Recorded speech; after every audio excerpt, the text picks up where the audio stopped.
তাদের দাবি ন্যায়সঙ্গত। শিক্ষকরা রাস্তায় বসে থাকতে পারে না, অনতিবিলম্বে এই দাবি মেনে নেন।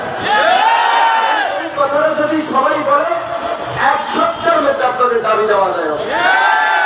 এখন আমি জানি না যে যারা আসছে, মানে আমার কেউ প্রশ্ন পেতে পারে যে তারা শুধুমাত্র আইসা বক্তব্য দিয়ে গেল নাকি জায়গা মতো একটু বলছে যে শিক্ষকদের দাবি দেওয়া বিষয়টা দেখেন।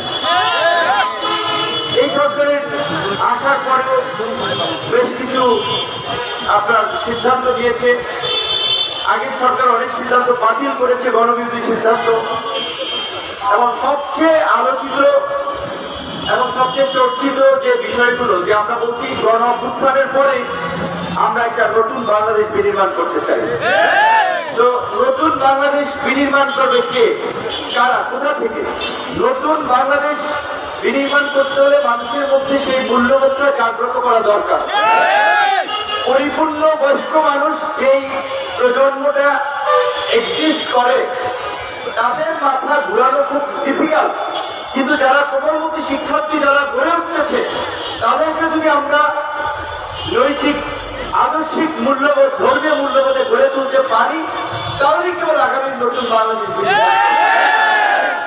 আজকে ত্রাণ ও দুর্যোগ মন্ত্রণালয়ের মাননীয় উপদেষ্টা সাথে কথা বলছিলাম, তো তিনি বলছিলেন যে আমরা ভর্তি করছি, সেটা সমন্বয় করেন, রাজনীতিবিদ করেন, অনেকে ফোন দিয়ে তাদের ভর্তি যেন এখানে রাখা হয় এই বিষয়ে সুপারিশ করছে। এখন 16 বছর এই আওয়ামী চাষিবাদ ছিল, সেখানে যার খুঁটির জোর যত ছিল সে ঢাকায় থেকেছে কিংবা তার পছন্দের কর্মস্থলে থেকেছে।